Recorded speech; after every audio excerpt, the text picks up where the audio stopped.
Boa noite. Boa noite. Agora, eu pediria a todos que continuassem nessa vibração desta prece, dessa mensagem que nos convida ao exercício da alteridade, ao exercício da solidariedade, do entendimento do próximo. Enchêssemos os nossos corações, que é o sacrário da nossa possibilidade de crescimento, e assim, cheios, plenos de luz, dessas bênçãos que a espiritualidade maior derrama sobre todos nós, que nós possamos olhar para o nosso vizinho de um lado, para o nosso vizinho do outro lado, e olhando bem no olho, como se desejasse uma bem-aventurança, dizer boa noite.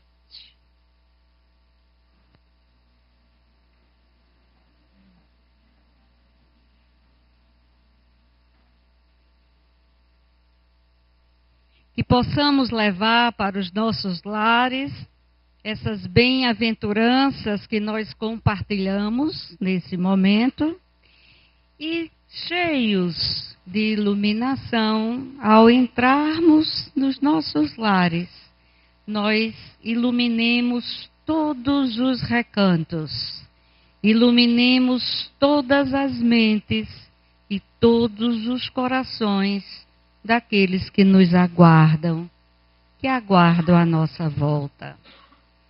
Portanto, que todas essas benesses que recebemos aqui, uns dos outros, que a gente possa compartilhar por aqueles que aqui não vieram e que nós temos o privilégio de conviver, pois é convivendo com eles que nós podemos cada vez mais aprender, evoluir, crescer até a angelitude. Nossa conversa de hoje se intitula Espiritismo, Doutrina de Luz. Eu os consulto. Vocês consideram o Espiritismo uma doutrina de luz? Consideram, não é? Uma doutrina de luz, portanto, uma doutrina que nos ilumina, não é? Que nos esclarece, nos tira todas aquelas dificuldades que enevoavam a nossa compreensão do Evangelho de Jesus, a nossa compreensão de Deus como um Pai misericordioso, um Pai realmente bom e justo, e a doutrina, portanto, nos dá essa iluminação para compreendermos melhor.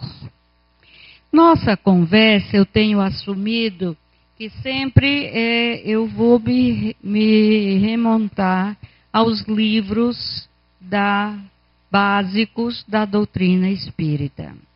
Porque a gente, para ser espírita, a gente que é simpatizante do espiritismo, é fundamental que a gente conheça, que a gente estude, não é, o espiritismo, a doutrina. E a doutrina, ela está assentada nos 5 livros, não é, primeiros que nos trouxe Allan Kardec. 2 deles são esses, não é?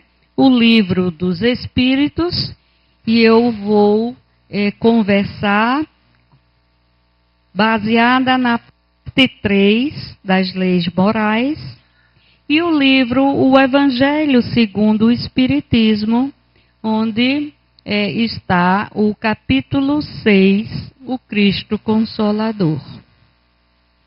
Podem anotar, estou vendo todo mundo anotando, não é? podem anotar e continuar os estudos em casa. Porque é fundamental, né, que a gente tenha certeza. A doutrina é uma doutrina da fé raciocinada. Então é importante que a gente tenha o esclarecimento, que a gente possa, de fato, não só ler, como estudar, como compor grupos de estudos, não é? Para poder cada vez mais a gente receber essa luz que a doutrina nos traz. E então, lembrando, não é? Um fundamento importante: espíritas, amai-vos. Este, o primeiro mandamento. Espíritas, instruí-vos. Este, o segundo.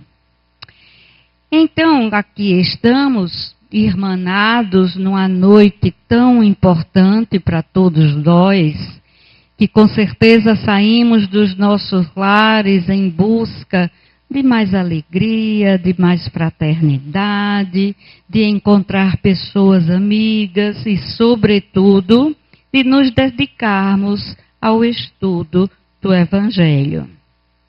Jesus nos disse: amai-vos como eu vos amei. Jesus nos trouxe a nossa missão, toda a nossa missão, a missão do Espírito. Qual é? Qual é a nossa missão? Evoluir. Mas a gente evolui para quê? Para ir até onde? A gente evolui até a perfeição. E o que é a perfeição? Tudo que Jesus nos trouxe, tudo que Ele fez, se resume apenas numa palavra, que é um verbo de ação, que é amar. Não é? Que é amar. Então Jesus nos trouxe como missão de todos nós, de todos os filhos de Deus, de sermos perfeitos como. Portanto, não é? A única missão de todos nós é amar. Não é? Nós evoluímos para quê? Para podermos chegar num momento tal em que nós sejamos apenas amor. Amor. E isso se dá a cada vez que a gente reencarna, porque a gente não está aqui reencarnado para sofrer. Nós não estamos aqui reencarnados para penar, porque a gente fez isso e aquilo e voltamos aqui como se fosse um livro de débito e crédito para pagar os nossos débitos. Nós estamos aqui, queridos companheiros, para aprender. Nós estamos aqui para passar por experiências que na realidade são oportunidades para que a gente aprenda o que não aprendeu nas reencarnações anteriores. Todos nós, e não só nós que estamos aqui nessa sala, todos os homens e as mulheres da humanidade inteira, que é filha de Deus e que, portanto, estamos todos destinados a amar. Essa é a única destinação nossa. Para isso, a gente tem que passar por um processo de educação espiritual. E esse processo de educação é um processo de criar hábitos. Hábitos no sentido de ir sempre no caminho da evolução. Então, quando a doutrina nos diz instruí-vos, ela nos reconhece, homens e mulheres, únicos animais no mundo que têm o privilégio de raciocinar, o privilégio de poder pensar o futuro e, mais do que isso, de poder antecipar o futuro. Isso só nós temos. Só nós. Não é? A gente pode pensar o seguinte: eu quero, agora vem o Enem, não é? Eu quero ser aprovada no Enem para entrar numa faculdade. Muito bem. Eu posso, com essa minha meta, o meu objetivo de vida, naquele instante, eu posso fazer o quê? Me instruir, me educar para ser aprovada no Enem e entrar na faculdade. Então, também aqui, eu quero seguir meu guia e modelo para toda a humanidade, que é Jesus. Então, o que é que eu devo fazer para seguir Jesus? Para encontrar com Jesus lá adiante. O que é que eu devo fazer? Não é? Então, eu devo cada vez mais procurar entender o que Jesus nos trouxe, procurar compreender o que é o Evangelho, a Boa Nova, para poder pautar a minha vida conforme Ele nos ensinou. E aí eu vou passar no vestibular. Não é? Eu vou cada vez mais crescendo, né, nesse. E aí tem uma questão muito importante. Não é apenas a inteligência intelectual. É a inteligência emocional, é a inteligência moral, não é? Porque o Evangelho de Jesus é muito bonito. A gente pega o Evangelho, lê, acha lindo, se comove, é uma poesia. Quando a gente tem o hábito de ler antes de dormir, por exemplo, a gente, amanhã eu vou ser assim. Amanhã, não é? Eu vou ser manso. Amanhã eu vou ser pacífico. Amanhã eu vou ser humilde. Aí vai dormir placidamente. E no outro dia de manhã, como é que acorda? Sem ainda condições de cumprir a sua própria promessa. Né? A menor dificuldade já expressa, não tão manso, não tão pacífico, não tão humilde como gostaria. Mas está com essa intenção e, portanto, pode cada vez mais procurar segui-la. Então, o Evangelho de Jesus nos mostra o Cristo Consolador. O Cristo que nos traz consolação, não é? Este Cristo que nos amou, que nos ama e que nos exorta a amar como Ele nos ama. Essa, não é? É a beleza da compreensão de quem é este Cristo. Quem é Jesus que veio num momento de muita dificuldade, nasceu no povo hebreu, que estava passando por uma dominação romana, que, portanto, estava sem nenhuma condição de ter autonomia enquanto povo. Tinha dois poderes, aquele povo, o poder romano e o poder da própria religião. E ele vem e diz: eu vim para os pobres, eu vim para os doentes, eu vim para consolar. E ele aí veio e nos mostrou um Deus que até então nós, quantos de nós não estaríamos lá, só reconhecia como um Deus vingativo, um Deus injusto, um Deus que punia olho por olho, dente por dente. Um Deus vaidoso que precisava ser adorado.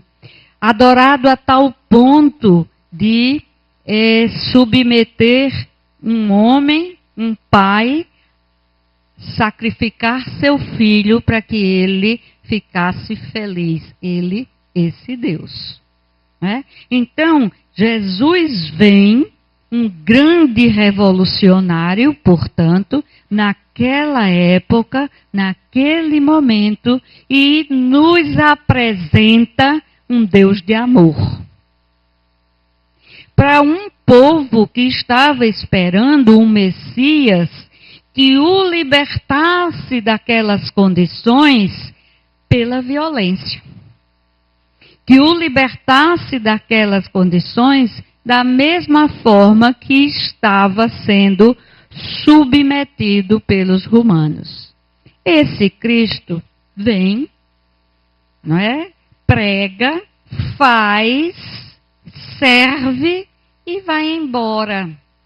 Mas não vai embora, e sim fica conosco até o fim dos tempos. Mas ele nos disse: vinde a mim, todos vós que estáis aflitos e sobrecarregados, que eu vos aliviarei.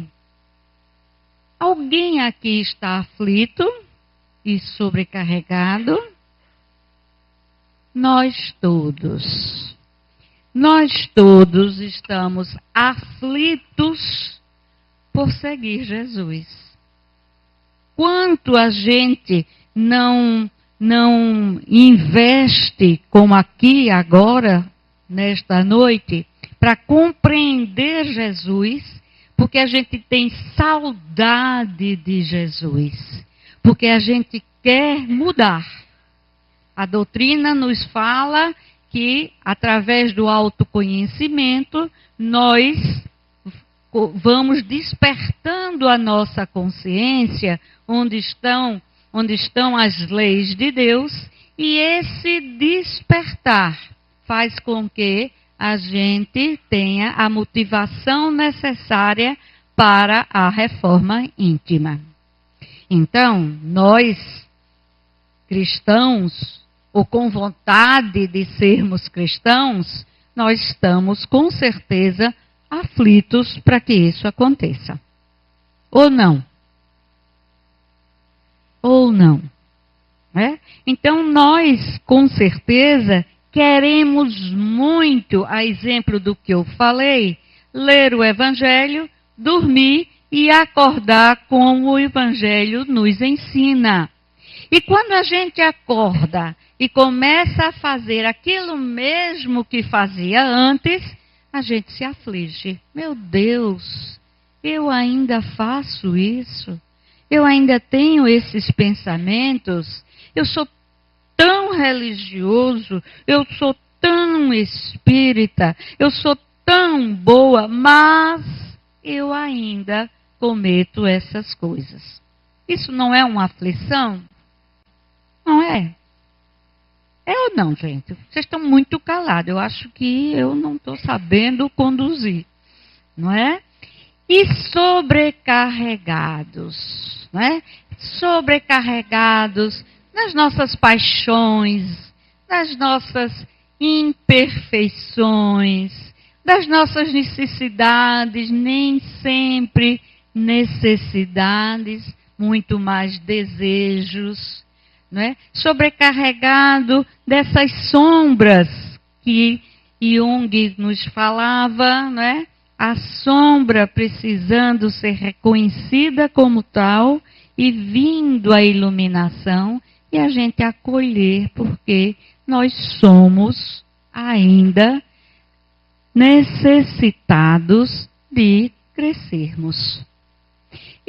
Me desculpem, eu não estou falando com vocês, de jeito nenhum. Vocês todos já chegaram, não é, a um ponto tal que não tem nenhuma dessas imperfeições. Estou falando com aquele ônibus que passa lá fora e está cheio de gente. Tá bom assim? Não é?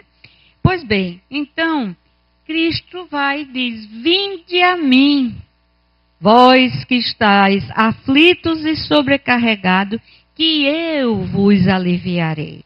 Então, quanto mais a gente seguir o Cristo, mais alegre, menos aflito nós estaremos. Mas para isso ele diz: vinde a mim. Não é? Eu estou aqui, sinta-se forte comigo presente na sua vida, eu o compreendo, eu te dou todo o apoio, eu mando toda a espiritualidade ajudá-lo, mas você é dono da sua construção. É você quem tem que vir a mim. Isso é muito respeitoso, não é? É nos respeitar com uma pedagogia maravilhosa. Às vezes a gente quer evitar que nossos filhos, nossos netos caiam muito quando estão aprendendo a andar, mas é quando ele cai que ele começa a aprender a se levantar e depois sair andando. Se a gente tolher, nunca vai acontecer, ou vai demorar muito a acontecer. Mas ele então continua e diz: tomai sobre vós o meu jugo e aprendei comigo, que sou brando e humilde de coração, e achareis repouso para vossas almas, pois é suave o meu jugo e leve o meu fardo. São Mateus, capítulo 11. Vocês acham que é suave o jugo de Jesus e é leve o fardo? O que é que vocês acham? É suave? É leve o fardo? Em outras palavras, é fácil seguir Jesus?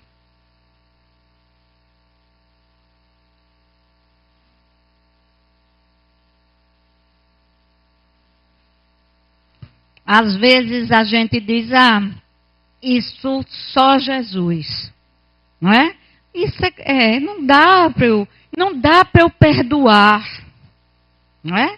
Ele disse assim: perdoa os vossos inimigos. E a gente diz: não dá. Não dá para me esquecer, para perdoar, isso é para Jesus. E aí a gente se distancia dessa meta a tal ponto que nem para analisar a questão do perdão. Nem para analisar que caridade, como dizia Jesus, e aí eu vou lembrar mais uma vez, é o BIP. O que é caridade? Caridade é o BIP. Lembram o que é o BIP? Vou falar e vocês vão lembrar, porque eu não estou dizendo aqui nada de novo. Nós todos sabemos, eu estou apenas tocando no ícone e abrindo o arquivozinho da cabecinha e do coração de cada um. Pois é, Teresa disse, é o BIP. O que é o BIP? Benevolência para com todos, indulgência para com as imperfeições alheias e perdão das ofensas. Não é, Mendonça?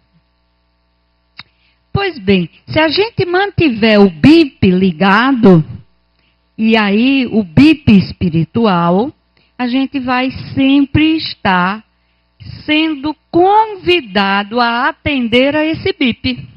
Então, convidado a ter disponibilidade com todos, a ser indulgente com as imperfeições alheias, não é? Quer dizer, ser indulgente não é passar a mão por cima, não é ser omisso. Ser indulgente é compreender que o outro cometeu uma imperfeição, ainda tem uma imperfeição, mas ele também está no caminho, ou a caminho. E aquela imperfeição que o outro fez agora, eu devo, nas circunstâncias deles, eu posso fazer. Ou eu posso já ter feito, ou eu posso fazer lá adiante. E o terceiro BIP, o P, perdão das ofensas. É fácil, né, perdoar as ofensas? Não é fácil, não é? É um exercício. Não é fácil, é difícil, mas é um exercício. E esse exercício fica mais fácil se a gente, toda vez que for ofendido, a gente pensar que aquele ofensor é nosso professor. E é com ele que eu vou aprender a perdoar. É ele que está numa aula magistral, com uma experiência magistral, uma aula prática de laboratório, no laboratório da vida, me ensinando a perdoar. Então ele deixa de ser o ofensor, deixa de ser o inimigo e passa a ser o meu professor. E não tem coisa melhor do que um excelente professor. Não é verdade? Pois bem, então, Jesus diz, aprendei comigo, que sou brando e humilde de coração. Então, essa proposta é uma proposta no caminho do amor. Como é que eu posso desenvolver amor se eu vivo em estado permanente de reação? Agrediu, ofendeu, eu reajo. Não é? Então, na realidade, vai ser cada vez mais difícil se eu coloco na minha vida algumas expressões tais como: pisou no meu calo, não deixo por onde. Já ouviram isso? É? Não faça comigo, que eu sou muito bonzinho, mas se pisar nos meus calos, vai ter. Né? Então é uma pessoa que vive permanentemente armado. Não tem a arma, o revólver, mas tem a arma do pensamento, mas tem a arma da decisão de não perdoar, de estar sempre agredindo. Pois suave é meu jugo e leve o meu fardo. O que seria o jugo de Jesus? O que seria o jugo de Jesus? Muito bem, fiquemos no ar a pensar o que seria o jugo de Jesus. Então, quando ele diz, vinde a mim, será que ele não estaria nessa fala, não estaria presente a ideia do consolo passivo, subjetivo, de pacificação fácil, sem esforço pessoal e determinado? Porque ele diz, vinde a mim. Então, é algo dinâmico, não é? É um consolo para quem procura o consolo, não é? Ao contrário, é a ideia de fortalecer-se para a dinâmica que a vida impõe na caminhada em Deus e para Deus. Então, essa caminhada é uma caminhada que deve ser absolutamente confiante em Deus. Não é? Então, caminhada em Deus e para Deus. Portanto, para a plenitude do amor. Consolo e fortaleza seriam, portanto, ao mesmo tempo, o permanente movimento em direção a Deus, enquanto em seus braços, nos braços de Deus, o homem se sente acolhido, fortalecido e amado. Portanto, queridos companheiros, é um permanente movimento em direção a Deus. Não é uma inércia, não é uma paz inerte, né? Já fiz tudo, agora eu vou descansar em paz. Ledo engano, né? Ledo engano. Pois bem, então ele diz: somai sobre vós o meu jugo, e o jugo é a observância da lei do amor. Esse é o jugo de Jesus. A observância da lei do amor. Portanto, o amor e a caridade. E aqui volto a lembrar que não é a caridade assistencialista, a caridade de dar o que nos sobra, e até o que não, nem mesmo somente o que nos sobra, até o que a gente procura dar, indo, né, comprar, indo fazer a sopa e distribuir. Essa caridade é muito importante, principalmente num estado e numa cidade como a nossa, né, em que a grande maioria da população é de pessoas socialmente vulneráveis. Pessoas que de fato precisam da nossa atenção, não é? Da nossa compaixão. Não é pena, nem dó, é compaixão, não é? Para que haja o mínimo de dignidade para sobreviver. Essa é importante. Mas não só essa. Essa é a menor. A caridade, irmã do amor, ou para alguns até a mesma coisa, não é? É aquela caridade que o livro dos Espíritos nos ensina. Qual é o nomezinho dela? O BIP. Não é? O BIP. A caridade, benevolência, indulgência e perdão. É disso que nos fala. Aí Jesus continua, não é? Se me amais, guardai os meus mandamentos, e eu rogarei a meu Pai, e ele vos enviará um outro Consolador, a fim de que fique eternamente convosco.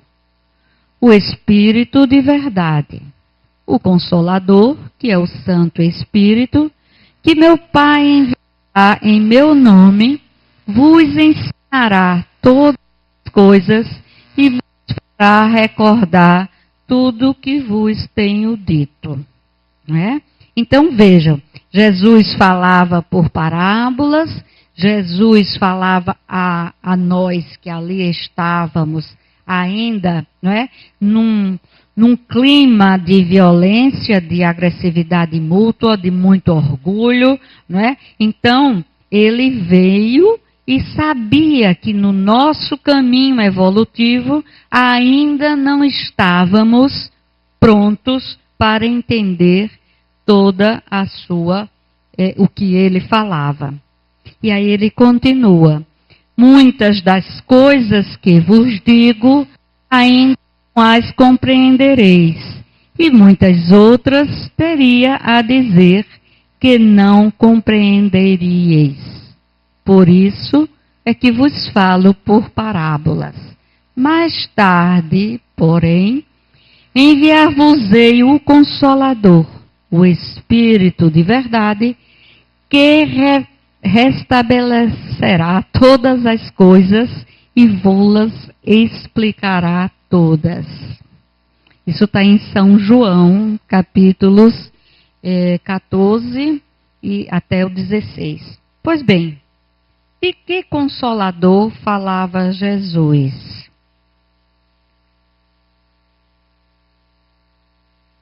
Vejam essa última frase. Vos ensinará todas as coisas e vos fará recordar tudo o que vos tenho dito. Ora, Jesus estava falando para aquele povo, não é? Então, quando ele diz que vos fará recordar tudo que eu tenho dito. O que é que ele falava? Como aquele povo iria recordar, depois que viesse o Consolador, tudo que ele teria dito? Será que ele não estava nos dizendo que nós, agora, né, estamos recordando tudo que ele disse? Que na sequência evolutiva nossa, a cada encarnação ou reencarnação, a gente teria oportunidades de estar nos lembrando do Príncipe da Paz? E se ele estava falando àquele povo, e ele diz, muitas das coisas ainda vocês não vão compreender. E é por isso que eu vos falo por parábolas. Quer dizer, eu estou utilizando uma pedagogia tal que, mesmo não podendo dizer tudo às claras, porque vocês não iriam compreender, eu estou dizendo de uma forma tal que, simbolicamente, quando vocês forem recordar, vocês melhor compreenderão através do Consolador prometido. E aí eu volto ao início, né? A doutrina espírita, ela nos traz exatamente a possibilidade de a gente compreender tudo aquilo que não compreendemos naquela ocasião. Ela nos faz compreender que nós não estamos aqui por acaso, que nós somos espíritos, que somos espíritos imortais e que, em sendo espíritos imortais, nós temos a pluralidade das existências e, portanto, podemos nos comunicarmos, os encarnados com os espíritos, que também são os encarnados, mas os que estão na vida espiritual, de modo a que essa comunicação traga para nós encarnados mais ainda a certeza da imortalidade. Mais ainda, em ouvindo as experiências pelas quais passaram e estão passando esses espíritos no outro lado da vida, a gente compreenda a importância de entender que é aqui e agora, é esse privilégio de estarmos encarnados, que nós podemos, nesse momento, estar plantando boas sementes para colher ótimos frutos. Plantando, e agora, nesse momento, nós todos, né, estamos aqui, encarnados na família que precisamos, na sociedade que precisamos, com um conjunto de amigos e de companheiros de trabalho que precisamos para, nesta convivência, nós podermos, espíritos afins ou não, podermos com o outro, servindo e sendo servido para o crescimento mútuo. Homens, mulheres, por exemplo. Os homens e as mulheres são espíritos sem sexo, que ora estão encarnados no corpo masculino, ora estão encarnados no corpo feminino. E é essa reencarnação em corpos biológicos diferentes que faz com que este espírito aprenda, pelo exercício da masculinidade ou da feminilidade, a respeitar o outro como o outro é.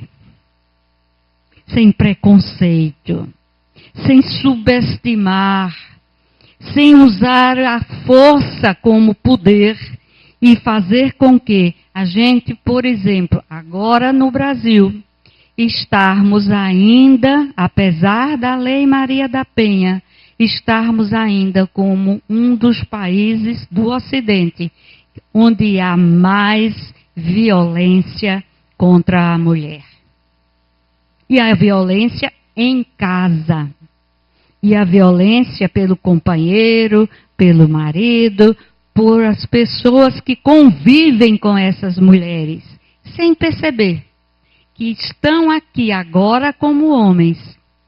E o que fazem, com certeza, são plantar sementes para a frutificação na vida espiritual e na próxima reencarnação. Sem ser castigo, sem ser punição. Simplesmente porque precisam aprender, em sendo homem ou em sendo mulher, o respeito ao outro. Algumas reflexões, não é? Por que ensinar por parábolas? Como interpretar o mundo ainda não conhece, porque ainda não o pode compreender. Então, conhecendo nossa etapa evolutiva, Jesus teria optado por adotar um método pedagógico mais lúdico, mais concreto, plantando ali a semente para a seara futura. Infelizmente, esta seara ainda somos nós, não é? Apesar de a gente já vislumbrar um futuro de mundo de regeneração, ainda precisamos, né, trabalhar muito para que esse futuro se antecipe. Por que é que ele diz, e ensinará todas as coisas, e vos fará recordar tudo o que vos tenho dito? Quando Jesus promete que no futuro virá o Consolador, estaria ele fazendo promessas para pessoas que ainda não existiam? Veja, se a existência é única, como é para alguns, por que que Jesus estava dizendo aquele povo que estava naquela hora, vivendo aquele momento, que vai vir o Consolador para que se compreenda o que a gente não tinha ainda condições de compreender? Na Gênese, não é? Item 41 do livro, de um dos livros básicos da doutrina, diz o seguinte: o Espiritismo, longe de negar ou destruir o Evangelho, vem, ao contrário, leiam, confirmar, explicar, desenvolver pelas novas leis da natureza, que revela tudo quanto o Cristo disse e fez. O Espiritismo elucida os pontos obscuros do ensino cristão, de tal sorte que aqueles para quem eram ininteligíveis certas partes do Evangelho ou pareciam inadmissíveis, as compreendem e admitem, sem dificuldade, com o auxílio desta doutrina. Veem melhor o seu alcance e podem distinguir entre a realidade e a alegoria. Então, quando a gente lembra, por exemplo, de Jesus dizendo, dá outra face. Quando a gente lembra, por exemplo, de Jesus dizendo, amai o vosso inimigo. Quando a gente lembra Jesus dizendo, bem-aventurados os pobres de espírito, todas as bem-aventuranças, é fácil, muito fácil, compreender à luz da doutrina espírita. Portanto, o Espiritismo, né, a base do Espiritismo é Deus. Isso parece óbvio, mas não é para muita gente. Não sei se vocês já passaram pela experiência de dizer, você é espírita, e você acredita em Deus? Não é? Então, às vezes acontece isso. A primeira questão do livro dos Espíritos é: quem é Deus? E a partir daí vem todo o resto da doutrina. Jesus, não é? Quando se pergunta quem é o principal, como é a pergunta? Quem é o ser mais perfeito que já veio ao mundo para ser modelo e guia? A resposta é Jesus. Né? Jesus. Alguns dizem assim, mas vocês não leem a Bíblia. Lemos sim. Nós lemos a Bíblia. Nós nos dedicamos mais ao Evangelho, porque é Jesus, porque o Antigo Testamento é mais a história de um povo, né, que revela sim a vinda do Messias, mas é o Evangelho de Jesus que nos traz a importância de amar. Né? E amar por quê? Porque somos filhos de Deus e a grande proposta é a família universal. A imortalidade da alma ou do espírito, o projeto pedagógico de Deus, a reencarnação, e através da reencarnação é que a gente pode compreender, eu pelo menos, né, compreender todas essas coisas que acontecem, as injustiças humanas. Por quê? Porque há sempre perspectivas novas, para que em a gente aprendendo, tendo como referência as injustiças, a gente decidir não fazê-las. E decidir não fazê-las, porque aqui estamos reencarnados para aprender, para crescermos para o amor. Portanto, a lei do progresso. O Espiritismo, né, esse livro, A Doutrina de Luz, que são páginas de mensagens de Emmanuel, vem mostrar que o Espiritismo consola. Consola, é o grande consolador. O Espiritismo, a doutrina, esclarece. E esclarece de forma tal, muito respeitosa, para que a gente possa raciocinar e entender todas as alegorias e simbologias, parábolas que estão no Evangelho de Jesus. A doutrina nos fortalece, porque quanto mais a gente se esclarece, mais a gente entende a grandiosidade do amor de Deus, e a doutrina nos ilumina. Por quê? Porque só a educação ilumina. Só a educação ilumina. E se nós nos propomos a nos educar, a educar o nosso espírito cada vez mais iluminará a nós mesmos e a todos os que convivem conosco. Pois bem, queridos companheiros, lembrando Jesus, essa passagem, quando ele nos diz, vinde a mim e eu vos consolarei. Então, o meu desejo para mim e para vocês, todos vocês, é que a gente possa estar ouvindo esse convite de Jesus de diversas formas.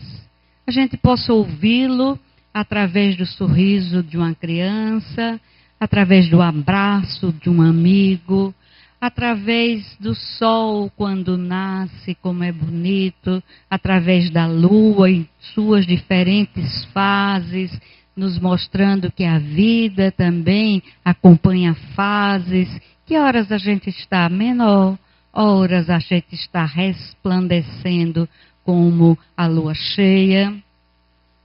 Jesus nos consola, nos convida de muitas formas. É uma página que a gente lê, é uma conversa que a gente tem, E assim, se a gente se permanece atento, a gente está sempre sendo convidado para ser consolado. Que a gente possa, queridos companheiros, em todos os momentos da nossa vida, a gente possa dizer: Jesus, você está me convidando para ir a ti, e eu estou me exercitando para dar passo a passo a minha caminhada em tua direção. Aguarda-me, Jesus. Fortalece-me, Jesus, para chegar aí, passo a passo, todos os dias, todos os momentos da minha vida, para receber este abraço iluminado de bênçãos e de amor e me sentir acolhido e consolado nos teus braços. Que assim seja para todos nós.